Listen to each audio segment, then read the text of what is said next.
ise väga ammu juhtus selline lugu, et Renault Koleos ja Renault Kadjar läksid kahekesi veini jooma. 9 kuud hiljem sündis selle tulemuse ristsugutis. Siin ta on. Renault Austral, mulle meeldib prantsusepärane Austral. Ja mis tal siis Austraalia moodi on? Uus logo, uued esituled.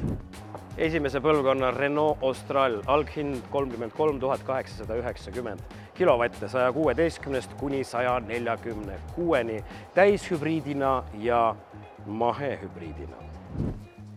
Nagu väljast näha, on tegu crossoveriga, mis tähendab, et kurvides kipub külge kergitama.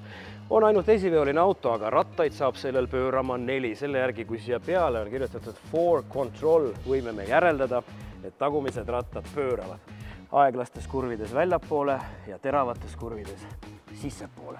No nii, austraallase salong loodetavasti mugavam kui eelmisel põlvkonnal. See on uue põlvkonna esimene auto, see on igat moodi uus. Vaadake kas või seda ägedat kangi siin.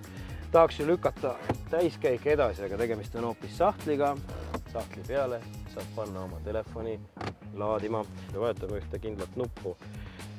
Tekib see sama kaart, mis muidu keskekraanil on, tekib mulle siia täpselt sõiduvaatesse, vaateväljast natuke allpool ta on ja Google'i toega käigukang.